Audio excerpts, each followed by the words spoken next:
rivalry home qualifying final week. Does it get any better than this? No, it doesn't. Got some pretty good finals memories here from a couple of years ago with a big crowd and big atmosphere. So I'm looking forward to it. Knowing that you guys have got 2 finals here guaranteed, your next 2 games will be here no matter what happens. What kind of confidence does that give the guys, knowing that you've got a home crowd here, you've got all those sort of advantages that can be in your favour?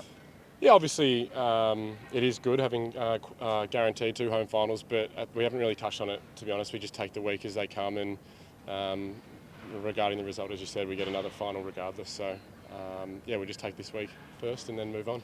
Do you get a bit more of a kick that you're facing the Giants? No, not necessarily. I think the final carries enough weight as it is, regardless of who you play. But as has been mentioned a couple of times this week, New South Wales footy will relish the come Saturday afternoon, and it's great. As I said, great for the growth of the game. Everyone always says that finals is a different beast. Do you feel like that's true from your past finals experience? Yeah, it definitely is. As much as you want to take it in your stride and treat it as much like another game as possible, it definitely obviously carries extra weight and bigger atmosphere. So as much as you want to treat it as normal, it's definitely a bigger occasion. Are you starting to get the healthy nerves a bit close to the game now? Yeah, I think that's normal. I think I get that most weeks, regardless of a final or not.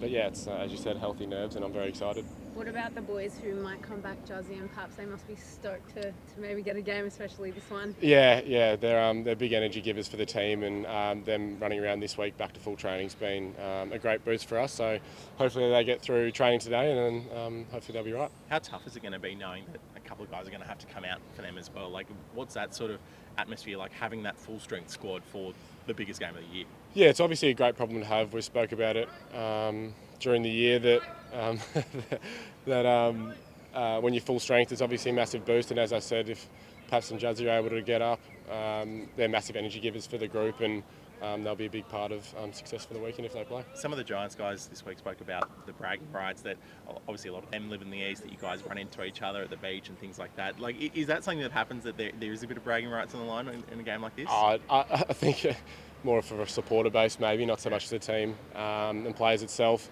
It's obviously a healthy rivalry and gets brought up a lot, but as I said before, I think the final carries enough weight in itself to bring in any extra rivalry.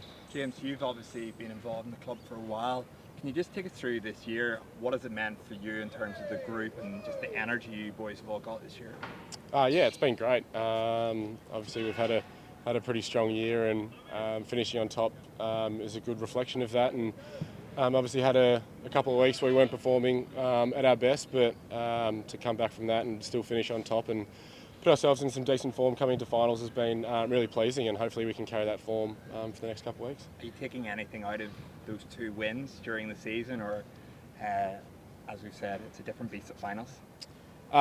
Touched on a bit of vision, but you're right, it's a different beast, and it's going to be much more fiercely competed, I guess. How do you feel like your playing style has kind of evolved this season, considering you're part of a really dynamic midfield? To be honest, I'm just doing the same sort of thing. To be honest, I've done the last couple of years, and my job hasn't really changed a hell of a lot, and I'm fortunate enough that I've got some pretty talented and hard-working boys around me that have obviously been good enough to make All-Australian and have a pretty decent year, so hopefully they can continue that form. Obviously a few games back now after the cheek issue. Can you kind of tell us what actually happened there? Was that a bit of a shock to have that sort of injury? I don't think it's a shock, but it was just a bit unfortunate. It was a bit of friendly fire in the North Melbourne game and a bit of a head clash, and unfortunately fractured a bit of my face, but it's good to be back, and I've got absolutely no concerns about it anymore. Who was responsible? Chad, as one of the midfielders I just pumped up. How much of a difference does it make to be playing on home turf, especially with an expected big crowd? Yeah, it's a massive difference. We love coming here to the SCG, and our fans this year have been incredible. We've had close to 40,000 people here every home game, and I think it's sold out already, so it'll be a massive occasion.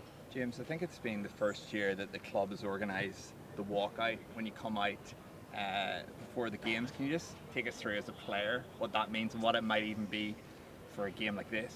Yeah, it's been a massive initiative from the club. I think it was Horse's idea at the start of the year, and just to involve the fans a bit more and give them an insight into how we prepare, and take them on that journey with us. And their support's been massive throughout the March and then leading into the games, as I said. So yeah, if we do it again, it'll be buzzing. Are there any other pre-game rituals you guys do? Any superstitions? No, not for me personally. A couple of boys might roll with some, but just make sure you get a good night's sleep and away you go. How much better does the team feel like prepared for a finals campaign, say the last couple of years? Obviously 22, 23, both involved in the finals, but does this team feel like ready to take another step? I think the team might in terms of experience, but I think the club in general and all the coaching staff, I think we've had 28 out of the last 24 final series or something. So the club in itself is always very prepared for this time of year, and our coaching staff puts us in the best position possible.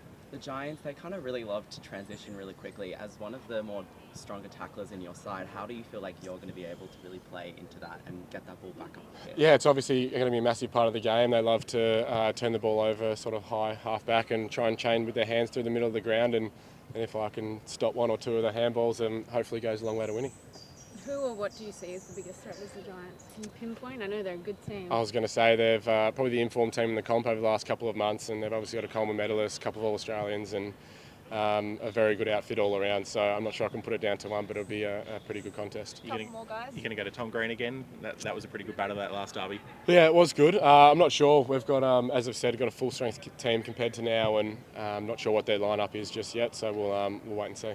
When you're out and about in Sydney, you're having your morning coffee at the beach or whatever, are you noticing a bit more of a buzz, people coming up to you and wanting a chat, or is it just business as usual? No, there's obviously a little bit of a buzz, and as I said, the growth in Sydney's been great, especially since I started. So to notice that growth has been very impressive. But no, I love the Sydney supporters. They don't necessarily chew your ear off. They say good luck and well done, and that's about it, which I love.